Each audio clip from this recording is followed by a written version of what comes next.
AA Company has taken a leading position now in the Wagyu beef business in Australia. What are the Wagyu crosses that you prefer, and what advice can you give us about Wagyu crossbreeding for your markets? We've been feeding Wagyu here since 1997.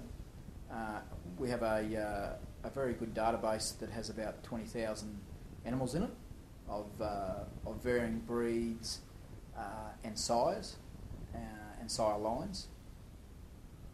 And the best advice I can probably give people is F1s out of good quality Angus cows or good quality shorthorn cows have given us our best results to date.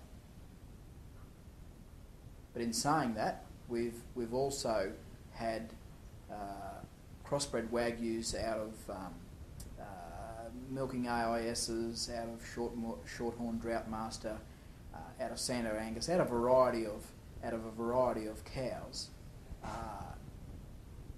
with a great variation of results. But by far and away, the best two crosses are Angus and shorthorn for F1s. For someone who is going to start doing it for the first time, what kind of Wagyu bull would you recommend they use? For F1 production, which is what I would consider to be terminal production, minimum 75% Tajima line genetics. So the Tajima line is something that is quite clear cut in the Wagyu breed, and people would know the pedigrees of those animals? Correct. There's three basic lines in the Wagyu world. There's Kadaka, which are big growthy animals with some carcass in them. Fujiyoshi, or Fujiyoshi Shimani, which are maternal and growthy type Wagyus. And there's the Tajima line that are smaller, lack growth but have very good carcass attributes. So you're saying that 75% Tajima breeding is the animal you'd prefer in terms of the genetics? Correct. We just know that that within all breeds that there's variations within the lines, but within the Tajima lines there's less variation from a meat quality point of view than there is from the Kadaka or Shimani lines. What specifications are you looking for? That's for a commercial producer who might think of delivering cattle to your feedlot. Well, not only our feedlot, but there's basically two markets in the Wagyu business today. There's the live export business and there's the feedlot business.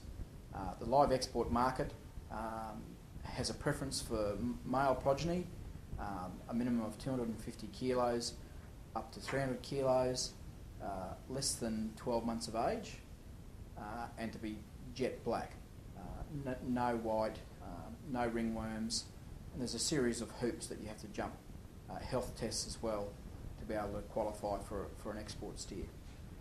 For the feedlot market, a little bit less stringent. Colour's not a big issue for us. We take cattle from 200 kilos through to 350 kilos. The lighter cattle, we put away and background them up to feedlot specifications.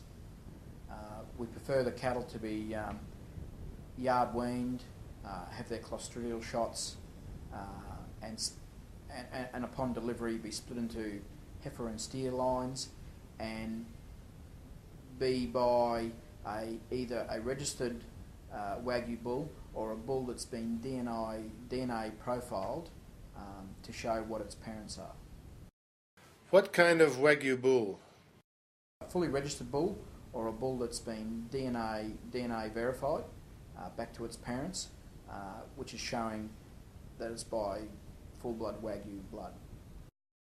An option for some producers would be to take the F1 females, the Wagyu Angus cross or the Wagyu cross shorthorn, and then cross them back to a Wagyu bull. Can you tell us what you think about that back cross and what your experience is with them? We've had quite a number of F2s and F3s come through the system, from Victoria through to central Queensland. And I suppose the information that was available to people during the last 5 years, I would suggest that a lot of the F2s and F3s that have been bred have been bred incorrectly. If you're going to breed an F2 or F3 Wagyu, my suggestions would be that you would cross either a Shimane, Fujiyoshi or Kodaka type bull over your Angus or Shorthorn female, which will produce an F1 that has milk and good growth rates.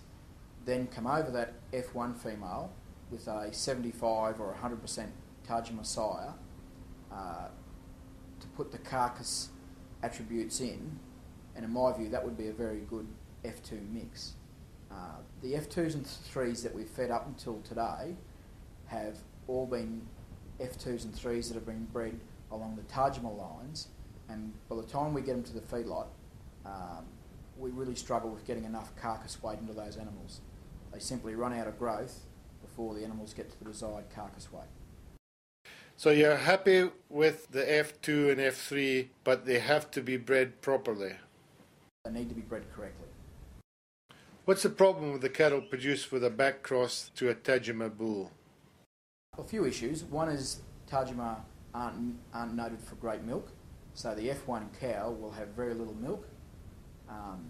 They have very, very small skeletons, and they have very poor growth rates. What about the meat quality in the so-called F2 and F3s? The meat quality, there's no doubt that the F2s, on average, are superior to the F1s, and that the F3s are superior to the F2s. So on a graph, the axis is climbing, but in doing that, you're foregoing growth. And in a time when feed prices are very expensive, there's a counterbalance between marbling and growth, which will be a line that will change always because of the price of feed. But people need to you need to realise that it's not all about marbling. You've got to have consistent growth rates. Our benchmark today is we require an animal that will do a marble score 5 at a kilo a day, being fed for about 350 days. What kind of differences are you getting on average between an F1 Wagyu Cross Angus, an F2 and an F3? So the advantage on marbling from an F1 to an F2 is half a marble score, and the advantage on an F2 to an F3 is a quarter of a score on top of that again. So the end result in an F3 is almost one marble score better than the F1?